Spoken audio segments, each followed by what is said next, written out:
What's up, guys? Brett Okamoto from ESPN, joined by the official BMF of the UFC, the lightweight contender Justin Gaethje, who is back in home in his interview spot in Yep. Denver, Colorado. His what is it? Is it your island in your kitchen, or is it your dining Yep. room? Where do you like Yep. to do these? This is where I eat my dinner, do watch my TV. It's perfect. Or you do your best thinking, your best interviews? Because, like I was saying, we've been doing interviews here for years. I feel like. This is my spot. Does life feel any different since having a BMF title wrapped around your shoulder by Jorge Masvidal? I mean it's pretty sweet, but I do a good job at coming home and just go right back to normal, not thinking about too much of that stuff. It's hard to stay off the internet after something like that, but outside that, just back to good old boring life. Yeah, I rewatched the fight, and when you land the kick and then you jump up on the octagon and you're just like you're hugging Trevor, and then Luke. you're oh, it was Luke, actually. Okay, Yeah. I thought it was Trevor, so it was Luke. And then you're walking around and you're just like your hands are on your head and your eyes are closed. Like, to someone who will never feel that, can you even tell me what that feels like? I mean, initially when he goes down, everything he goes down and you think it might be over. You hit him one more time, ref jumps in, and then it's just, I don't think it can be explained. I mean, honestly, I don't think there's a better feeling in the world. To work so hard for something and then, for all just in a blink of an eye, just be over, and you find success, and it's just a relief, honestly, a huge relief that all that pressure you were just under is just completely gone in an instant. So it's a special feeling. It's definitely the feeling that no matter what we all say we fight for, that is the feeling that we are chasing every single time we step in there. It's crazy to hear you describe that the feeling is relief, because like the obvious thing to say is just like, well, you could not fight and then you wouldn't be under that pressure and you wouldn't Yeah. have to be relieved of that pressure. Isn't that kind of weird to think about that? Like, it's such a feeling of relief. Yeah, I think especially when you choose, you choose that life, you choose that instance or that opportunity. That so that all that is kind of out the window. I've already chose this. I've already put the work in, and then just again to I it's so awesome to make that many people at one time feel that feeling. Mhm. And you could hear it in the energy in the crowd, but it just blows up, and not just in the arena, but I know across the world, there's so many people that are getting that feeling that we all chase when we're watching these fights. And Yeah. to make that happen is awesome. And that's kind of what you go home and understand. You don't understand that in the moment, but I said it before, like if I was to knock him out in that way, I know there'd be like, if there was a radar in space to that could like kind of show the positive energy across the world, it'd be just a big blink of light across Yeah. the globe. And so that's a special feeling for me. And you say that you don't really realize that in the moment, but like I'm thinking about when Bruce is announcing your name and the crowd is around you and then the camera is just right in your face, and you even talked about this, like I think prior to the fight, but you were just saying the love that I'm getting around the world is like pretty eye-opening. Like, this is a global sport now. Yeah. Like, when that camera's right in your face and you're like, millions of people are about to watch what I'm about to do. Like, does that even go through your head when you're No, when not at all. I know I've said it so many times, when I say nothing's going through my mind, there's nothing. Like it's just a blank canvas. And I'm zoned in. And like, I was watching the fight as well, and the crowd screaming Poirier, Poirier, and the announcer's like, I'm sure Gaethje's never heard a crowd say his opponent's name. I don't hear any of that. Like I don't hear when they chant Gaethje. I hear absolutely nothing. I am so zoned in, and the adrenaline is so high and everything's moving so fast that I'm just so focused on the my immediate actions and reactions. So I've never heard the crowd ever, but when you walk out, you smell like beautiful, delicious marijuana. First thing I realized, I was like, oh, it smells good in here, and that was about the only thought I had. And I just try to go in there, and my first thing I do is I make a 360 and really just try to picture where I'm at, and just to be in the middle of that and be in the spotlight is something that I chase. It's something that I've chased since I was a kid.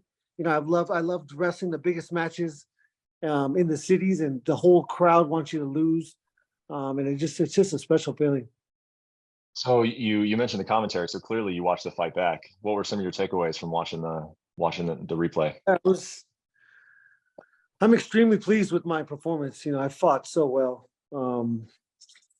It was a 5-round fight. My leg kicks were so effective. He couldn't check them, and he couldn't counter off of them. Some people have obviously realized that last time I kicked the inside of his leg, and I didn't kick the inside of his leg once this time. I was really attacking the outside of the leg, which allows me to get off at a different angle and stay out of his counter punches from the strike. So I think that was the biggest adjustment and the most effective adjustment from the first fight. Yeah, was that really the key in this fight? Was it just like every adjustment, every scouting report that you had? Like, would you say that was the biggest difference in this one, that you just knew how to execute against this guy? Yeah, I mean, I wouldn't say versus this guy. It's just what for one, when you go in there, you don't know what's going to work. You just think and you hope things are going to work. But, in practice, leading up to this fight, I would throw that kick and work on that kick. And never once did I get countered with the left hand. If I came straight back out, it puts me on my heels. And if they press forward and throw a combination in that instance, then I would be in danger. But as long as I exited off to the left, then there was no way for them to reset their feet and come forward with an attack. So that was just something that I hoped would work. I knew that if coach wanted me to kick the inside of his leg at least once around, but it's just so risky to do that. So I didn't, and I was landing some really deep kicks, and those were going to be very effective as the fight went on. So you kind of misrepresented in your post-fight speech, because you said you never threw that kick before. You had thrown that kick in practice, huh? I mean, I had, and obviously now in hindsight, I know that we were, but when I go into practice, I'm not thinking about what we're doing. I'm just working my hardest, getting as tired as I can. And I'm really relying on Trevor to develop the skills that I'm going to need in this fight. So I did throw it. Never once did I think it would work. And I didn't even believe I can kick high. I just figured that, most of the shots that we work in practice when we're working on that kick, it seems like we're going to the body. But, these guys that you're fighting, their level is changing so much. So as long as you throw it at the shoulders, you're either going to hit the body or they're going to drop into it, with their head. So I don't know. It's not like I've never worked on it. I think we've worked on it thousands of times, but it's not something that I've ever put in my head and be like, that's something I do. Because, in the past, anytime I kicked above the waist, I would fall on my ass. So it took a long time for me to learn, get that dexterity that I needed to get that kick up there like I did. One thing you say that I really like, but also that kind of terrifies me, like if I was a fighter, I would hate to admit this, but it's true, is that there's luck and chance involved in what you guys are doing. When you look at that kick, do you see luck and chance, or do you see no, I saw something in that fight and I reacted to it? I mean, I think a little bit of both. I mean, I threw it twice in the first round, and it landed pretty clean. Like he got his hand on it more so than he did on this one. But man, I think those ones were pretty close to putting his lights out. Just as the first one more so than the second one in the first round. But yeah, I think in the moment I didn't realize what I was going to do or why I was going to do it. But intuitively, I think that I really trust in my intuition, and my intuition is what's got me here. So I think subconsciously I knew when to throw it and how to throw it. And that was, he after he would throw some strikes and I would fire something back, he would really go into his, I guess they call it the Philly shell, but where he's got his hand down here. And so I knew that, like I said, in hindsight, you see it, but in there, I didn't know that it would land clean. I didn't know that it would be effective. I just knew that I was just trying to create damage, and for some reason, that wrapped around the back of his head. He got a hand on it, thank God, because if not, it would have definitely put him completely out. But he got a hand on it, and it just there was so much force. It rocked his head, made his brain touch his skull, and it was perfect. You said something at the press conference that I thought was like, God, if that really is true, what a luxury is that you and Trevor are just game planning defensively now, and you're operating on instincts offensively. That'll come naturally. You don't even really got to think about it. You just game plan on how to not get touched. I'm like, dang, if that's really the case, then it's a great way to train, man. Just stay safe and know that eventually your offense is going Yeah. to land regardless, right? Is that Yeah. truly how it is? Yeah, I would say so, especially in our sparring. I mean, when I'm going into sparring, I'm just worried about not getting hit. I mean, that is what I'm working on every single time I step in there. Um, and I've before the physio fight, I really convinced myself that no matter how much I try or don't try, like I create damage, and for somehow I always end up finding big shots, and it's not something that I want to make happen. It happens naturally, and so I just really want to trust that that's going to happen. When I do hit him, it's going to create damage and cause damage, and eventually I can't turn my offense off. It's so natural to want to punch him in there that as long as that's not at the front of my mindset, then I'm not too aggressive and creating. And you don't want to lead too much. Especially you don't want to lead constantly.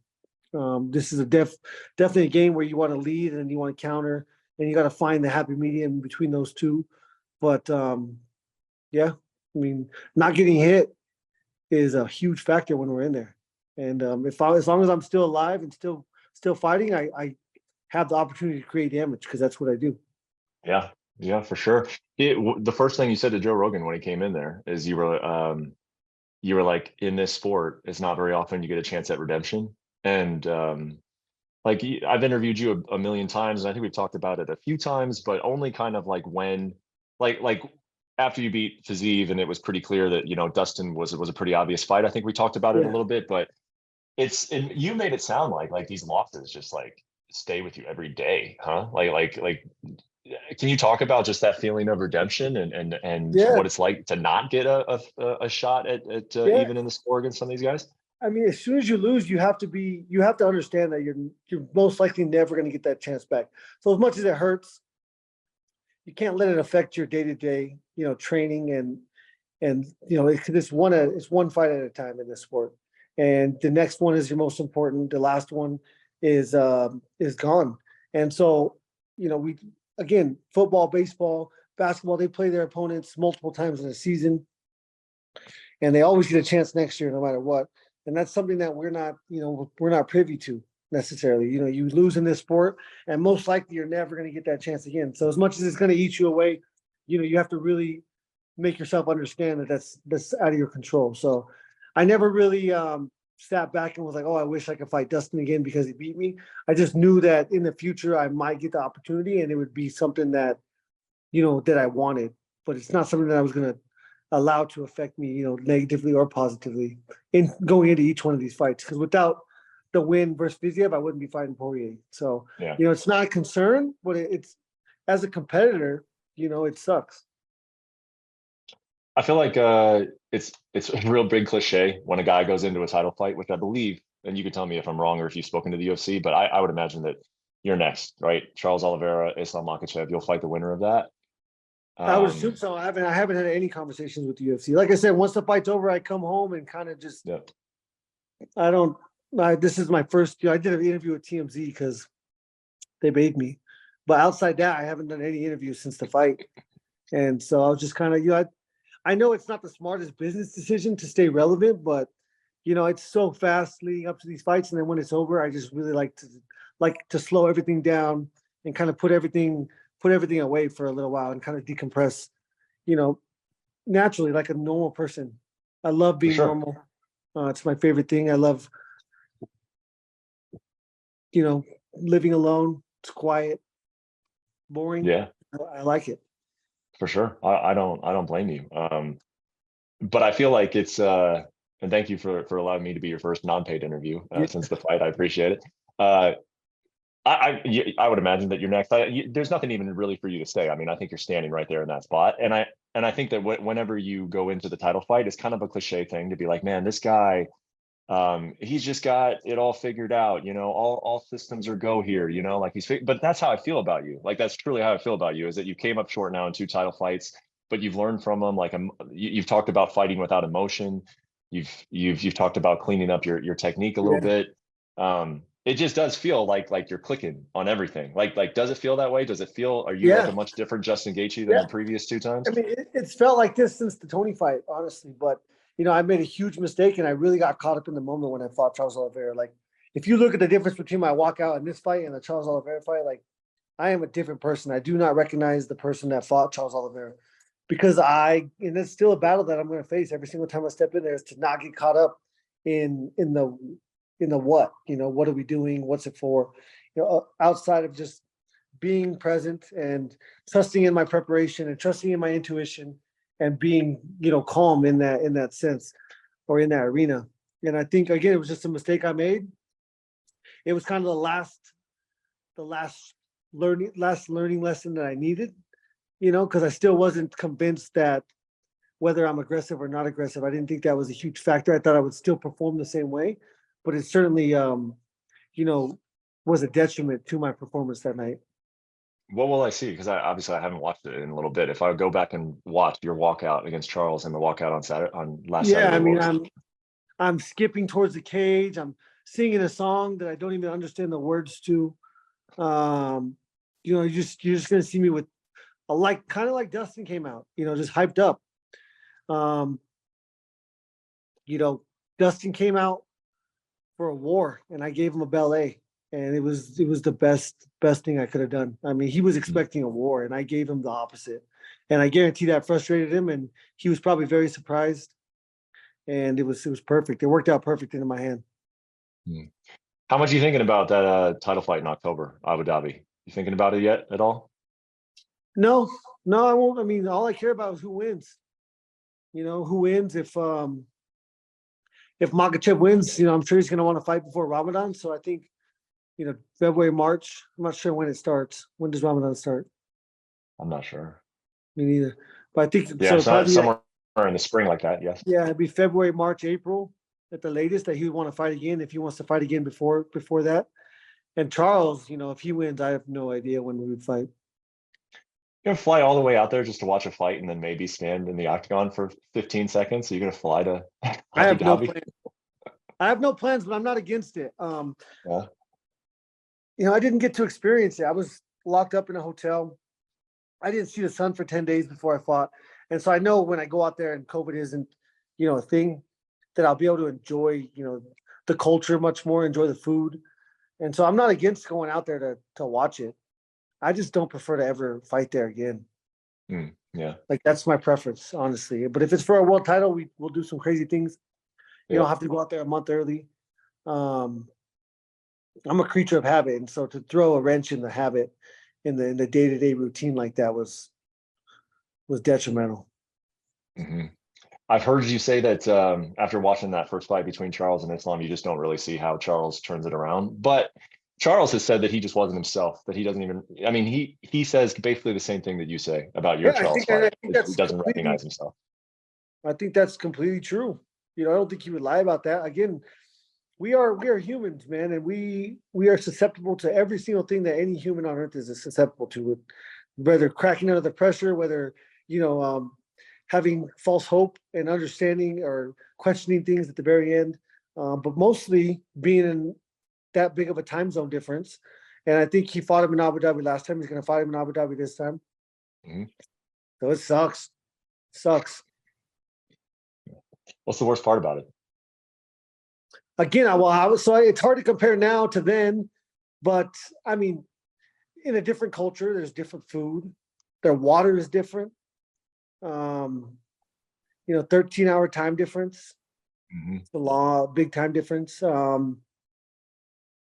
I would say those things, again, if you're a creature of habit, there's no way to control your routine when you're Yeah. there. And I didn't see the sun for 10 days. 10 out of the 12 days, I did not see the sun. We couldn't leave the hotel, and the entire hotel is covered with the cover. So the sun's Hmm. not getting through even if you're outside. And so I think, again, it's just those are the biggest differences. And I think the food was really different. Yeah. Yeah. How do you feel about just potentially sitting out for the rest of the year? I mean, I've already fought twice a year. I fight twice a year on average. Yeah. Now the battle is not getting out of shape. You yeah, not enjoying life too much because it ain't over. Yeah. Is it even worth me? like I said, you have done a lot of interviews sitting there at your kitchen island. And I feel like every single time, man, we are like, oh, Conor McGregor, is it possible? Could that fight happen? You know, we've been talking about this for like 3-4 years. Is it even Yeah. worth asking you about? No, I mean, I definitely have no worries or issues. I'm not worried about it. If for some reason I get a phone call one day and um they want to talk about it, I'll entertain the conversation, but I'm not gonna my focus is on the winter of October. You know, those guys are fighters, those guys are athletes. I know that they're gonna fight. I know that they still want to fight, and we don't know anything about that when it comes to Connor. So, Yeah.